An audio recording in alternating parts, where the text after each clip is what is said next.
Hello friends, જલપાની રસોઈમાં આપનું સ્વાગત છે। આજે એકદમ રૂ જેવા પોચા દહીંવડા બનાવવાની છું, તો વિડીયોને સ્કીપ કર્યા વગર એન્ડ સુધી જોતા રહેજો।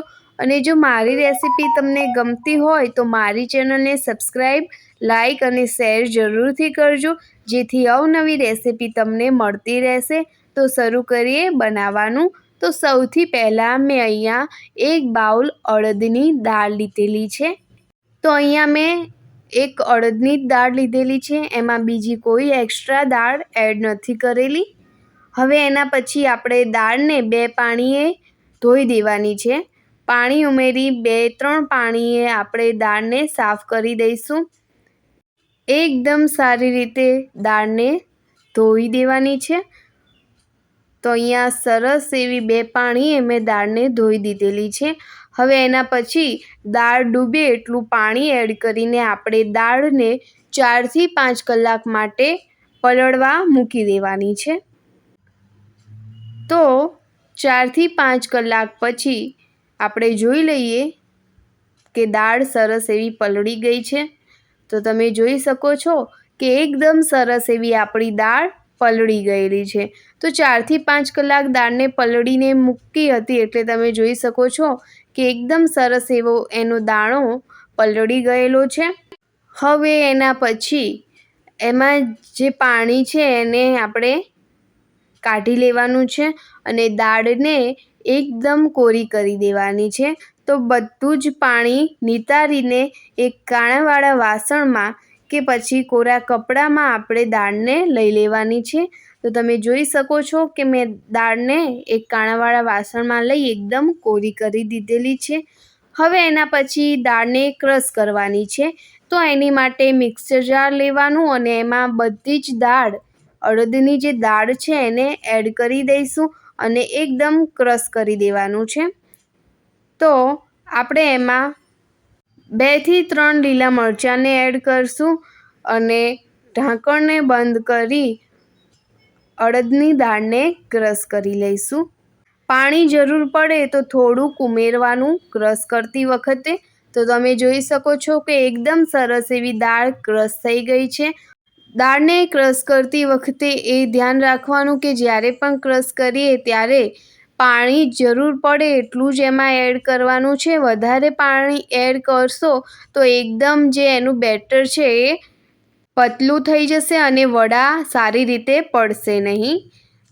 હવે એના પછી એક બાઉલમાં બધું જ આપણે દહીં વડાનું બેટર લઈ લેવાનું છે અને એના પછી એમાં આખું જીરું એડ કરી દઈશું અને સ્વાદ મુજબ મીઠું ઉમેરી દઈશું અને બધું જ એક સાઈડ સરખું હલાવી લેવાનું છે। બધું જ મિક્સ કરીને દહીં વડાને ખૂબ જ હલાવતા રહેવાનું છે, જેથી દહીં વડા એકદમ રૂ જેવા પોચા બને। તમારે એક જ સાઈડ હલાવતા રહેવાનું, જેથી એનું બેટર જે છે એ એકદમ સ્મૂથ અને ફ્લફી થઈ જશે અને એનો કલર પણ ચેન્જ થઈ જશે અને ક્વોન્ટિટી પણ બેટરની વધી જાય છે। તમે જોઈ શકો છો કે એકદમ સરસ એવું ફ્લફી આપણું બેટર રેડી થવા આવ્યું છે। તો 7 થી 10 મિનિટ જેવું તમે આવી રીતે હલાવતા રહેશો એટલે એકદમ બેટર રેડી થઈ જશે। તો સરસ એવું બેટર રેડી થઈ ગયું છે। એના પછી ચેક કરવા માટે એક પાણીવાળા બાઉલમાં આવી રીતે આપણે દહીં વડાનું જે બેટરનું છે એમાંથી વડાને ડીપ કરવાનું।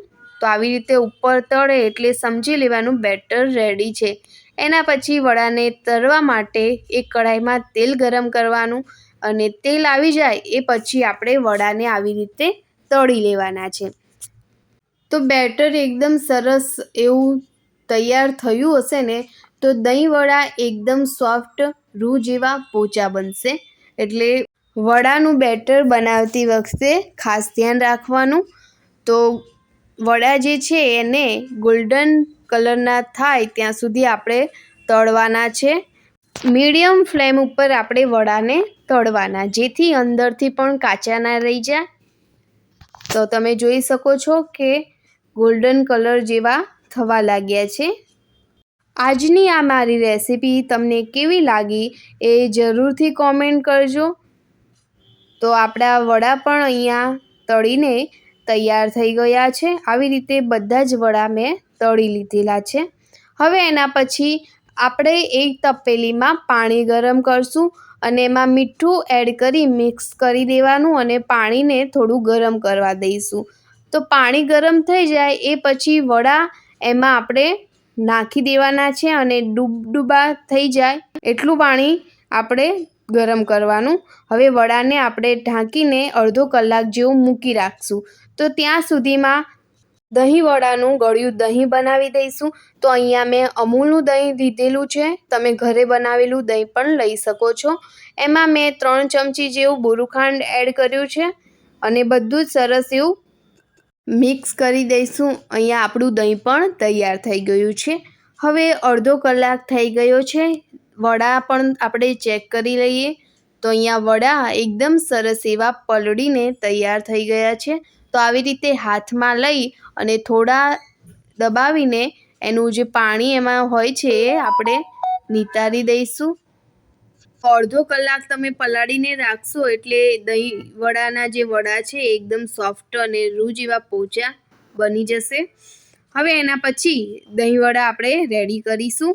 તો એની માટે મેં અહીંયા એક સર્વિંગ પ્લેટ લઈ લીધી છે. એમાં દહીં જે બનાવ્યું હતું એ ગ્રીન ચટણી અને ખજૂર આમલીની ચટણી, જીરાનો પાવડર છે, જીરું શેકીને એના પછી ક્રશ કરી દીધેલું છે અને લાલ મરચું પાવડર ને કોથમીર લીધેલી છે.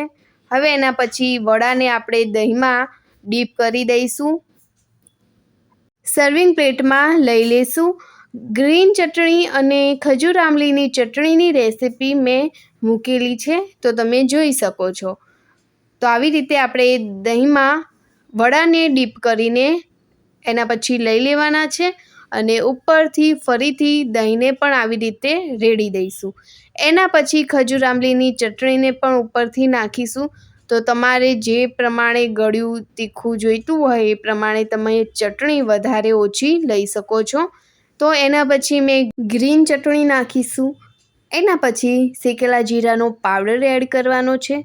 શેકેલા જીરાનો પાવડર ખૂબ જ સરસ લાગે છે દહીં વડામાં. લાલ મરચું પાવડર અને કોથમીરને એડ કરી સર્વ કરીશું.